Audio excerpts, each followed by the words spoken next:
Hello बच्चों, आज हम लोग class 9 physics chapter 2 force and law of motion का आज ये हमारा सेकंड लेक्चर है। ठीक है, फर्स्ट लेक्चर में हम लोगों ने इंट्रोडक्शन के साथ साथ बैलेंस्ड और अनबैलेंस्ड फोर्स के बारे में भी पढ़ा था।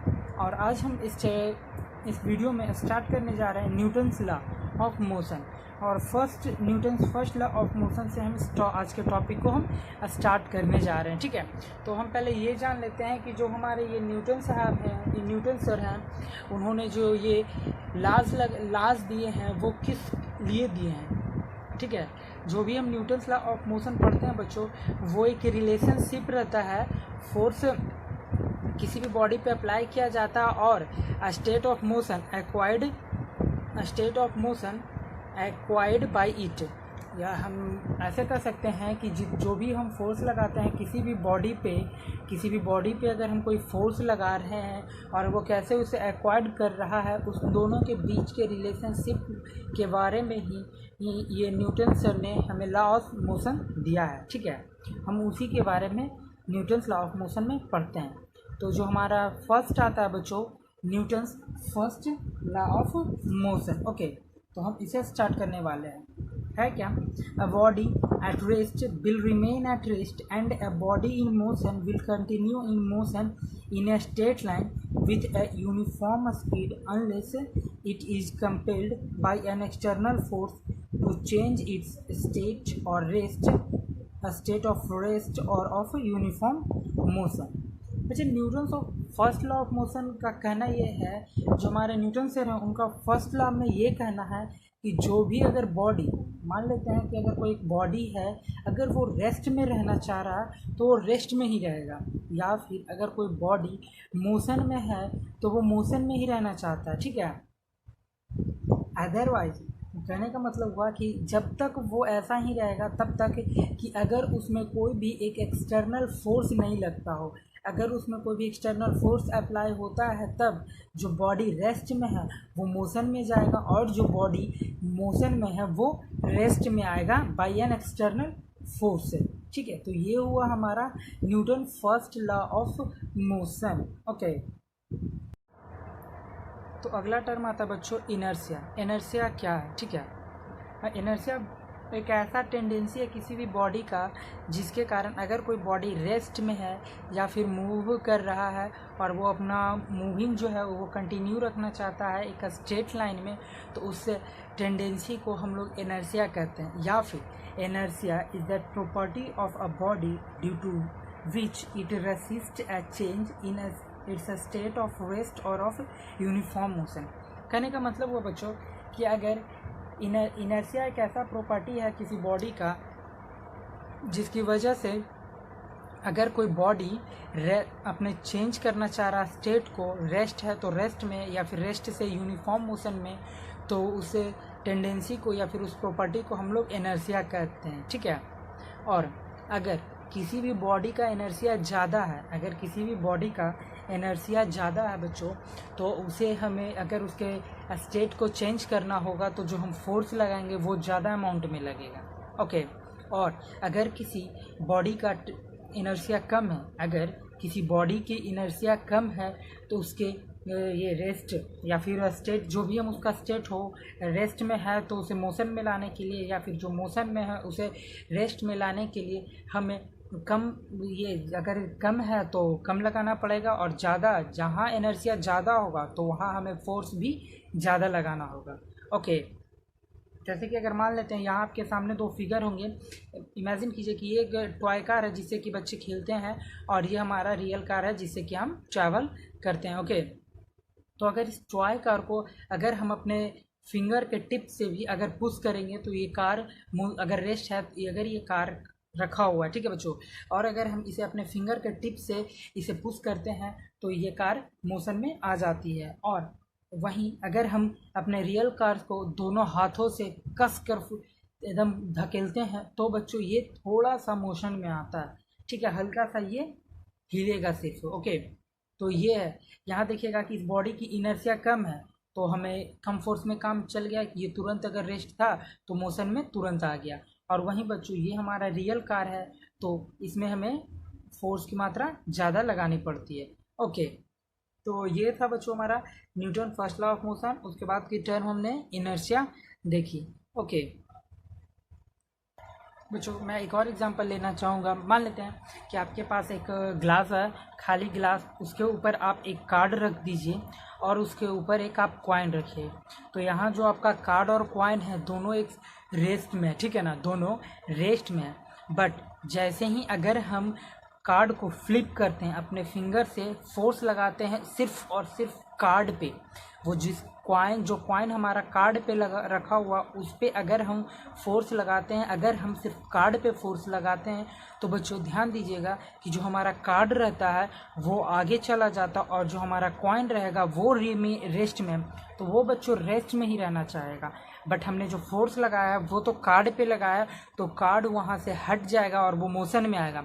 बट जो हमारा कॉइन है वो तो रेस्ट में ही रहेगा, तो रेस्ट में रहने की वजह से वो कॉइन वहाँ से नीचे ग्लास में गिर जाती है। ठीक है, मैं इसका आपको डायग्राम दिखा देता हूँ ताकि आपको और अच्छे से समझ में आए। ओके बच्चों, देखिएगा,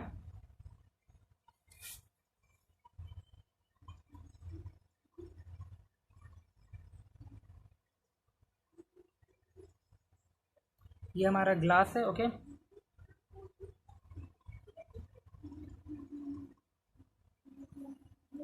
ग्लास के ऊपर हमें एक कार्ड रखना। ओके बच्चों, और इस कार्ड के ऊपर हमें एक कॉइन, ठीक है, ये हमारा कॉइन है और ये हमारा कार्ड, ये हमारा ग्लास हो गया। ओके, तो करना क्या बच्चों, यहाँ इस साइड से या फिर इधर से हमें फोर्स लगाना है इस कार्ड पे। ओके, अगर हम कार्ड पे फोर्स लगाते हैं तो ये कार्ड देखिएगा, अभी तो कार्ड भी रेस्ट में है, कॉइन भी रेस्ट में है। ओके, तो अगर हम कार्ड पे फोर्स लगाते हैं बच्चों, तो ये कार्ड, तो सिर्फ कार्ड पे हमें फोर्स लगाना है, तो ये कार्ड मोशन में आ जाएगा और ये कार्ड यहाँ से चेंज कर जाएगा, यहाँ से हट जाएगा और जो ये कॉइन है वो नीचे ग्लास में गिर जाएगा।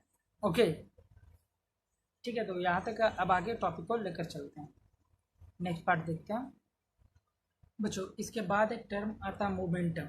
ये जो मोमेंटम टर्म है इसका इस्तेमाल हम लोग Newton second law of motion को समझने के लिए करते हैं।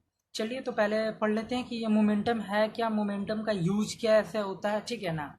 चलिए तो पहले मानते हैं जैसे कि एक एग्जांपल मैं आपके लिए लेता हूँ। मान लेते हैं कि एक टेनिस बॉल है और एक क्रिकेट बॉल है, ठीक है ना। दोनों में भारी तो होगा क्रिकेट बॉल, और है थोड़ा बड़ा भी रहेगा, क्रिकेट बॉल का साइज बड़ा होता है टेनिस बॉल के तुलना में, ठीक है। मान लेते हैं कि अगर हम क्रिकेट बॉल और टेनिस बॉल को दोनों को सेम स्पीड और वेलोसिटी के साथ फेंकते हैं, ठीक है, और दोनों दो कैचर के पास फेंकते हैं सेम स्पीड और दो सेम वेलोसिटी के साथ हैं, हम लोग को ये पता चलेगा बच्चों, हम लोग देखने को मिलेगा कि जो क्रिकेट बॉल है उसे रोकने के लिए ज़्यादा अमाउंट ऑफ फोर्स लगता है। जो क्रिकेट बॉल है उसे रोकने के लिए ज़्यादा अमाउंट ऑफ फोर्स लगेगा, और उसके तुलना में, किसके तुलना में, हमारा जो टेनिस बॉल है उसके तुलना में उसे रोकने के लिए कम फोर्स की ज़रूरत लगेगी और उस समय डायरेक्ट भी रोक लेंगे। ओके, तो इसका मतलब होता है कि बच्चों जो हमारा फोर्स रिक्वायर्ड होता है किसी भी मूविंग बॉडी को रोकने के लिए वो डायरेक्टली प्रोपोर्शनल होता है उसके मास से, ठीक है। तो यही मोमेंटम है। मोमेंटम है क्या, the momentum is the force, momentum is the force required to stop a moving body is directly proportional to its mass। किसी भी मूविंग बॉडी को रोकने के लिए जो फोर्स लगता है बच्चे, वो डायरेक्टली प्रोपोर्शनल है उसके मास से। अगर उस जिस बॉडी को अगर हमें रोकना है, अगर उस बॉडी की मास ज़्यादा है, अगर उस बॉडी का मास ज़्यादा है बच्चों, तो हमें फोर्स भी ज़्यादा लगाना पड़ेगा, ठीक है, फोर्स भी ज़्यादा लगाना पड़ेगा। क्या है, डायरेक्टली प्रोपोर्शनल। इस डायरेक्टली प्रोपोर्शनल टर्म से आप रूबरू हैं, आप इसका मतलब अच्छे से जानते हो कि अगर एक बढ़ता है तो डायरेक्टली प्रोपोर्शनल का मतलब ही होता है बच्चे कि अगर एक बढ़ता है तो दूसरा भी बढ़ेगा। ओके, यहाँ क्या, अगर जिसकी मास ज़्यादा है तो उसे रोकने के लिए फोर्स भी हमें ज़्यादा लगाना पड़ेगा, और अगर मास कम है तो फोर्स भी हमें कम लगाना पड़ेगा। ओके, तो ये हो गया हमारा मोमेंटम, ठीक है। या फिर हम इसका एक और लाइन निकाल सकते हैं बच्चों कि the quantity of motion in a body, the quantity of motion in a body depend on the mass and velocity of the body. जो भी क्वांटिटी है मोशन का किसी भी बॉडी का, वो डिपेंड क्या चीज़ पे करेगा, उसका वेलोसिटी और मास पे डिपेंड करता है। इसी को हम लोग मोमेंटम कहते हैं। या फिर हम मोमेंटम को ऐसे भी बोल सकते हैं कि जो मोमेंटम है वो बॉडी के मास और वेलोसिटी का प्रोडक्ट है। ओके, तो मैं ये दोनों डेफिनेशन आपको लिख देता हूँ, आपको सुविधा होगी। तो ये उसका दो और डेफिनेशन हो गया कि the quantity of motion in a body depend on the mass and velocity of the body. Mass and velocity of the body, किसी भी बॉडी का जो क्वांटिटी होता है, मोशन का क्वांटिटी, वो डिपेंड करता है उस बॉडी के मास और वेलोसिटी पे, ठीक है। या फिर हम मोमेंटम को इस तरीके से डिफाइन कर सकते हैं कि the momentum of a body is defined as product of its mass and velocity. किसी भी बॉडी के मास और वेलोसिटी प्रोडक्ट को हम लोग मोमेंटम बोल सकते हैं। ओके, तो ये हो गया बच्चों। उसके बाद आपका मोमेंटम से एक फार्मूला डिराइव होता है जिसकी मदद से आप हमेशा अपना ये न्यूमेरिकल सॉल्व कर सकते हो। वो ये रहा, मोमेंटम इक्वल टू, हमने ये थर्ड डेफिनेशन से किया कि मास इंटू वेलोसिटी, ठीक है। और मोमेंटम को हम लोग पी से डिनोट करते हैं बच्चों, मास को स्मॉल एम से, ये हमारा स्मॉल एम है, ओके। और वेलोसिटी को हम लोग वी से डिनोट करते हैं, ओके। और अगर कोई भी बॉडी रेस्ट में है तो उसका वेलोसिटी तो जीरो होगा और उसका मोमेंटम भी जीरो होगा, ठीक है। और जो हमारा मोमेंटम है is a vector, it is जो हमारा मोमेंटम है बच्चों वो हमारा वेक्टर क्वांटिटी है, तो it is a vector quantity, okay. ये हमने यहाँ इट का यूज मोमेंटम के लिए किया है, ओके। जो हमारा ऐसा यूनिट आएगा मोमेंटम का वो किलोग्राम मीटर पर सेकेंड आएगा, ओके। ऐसा यूनिट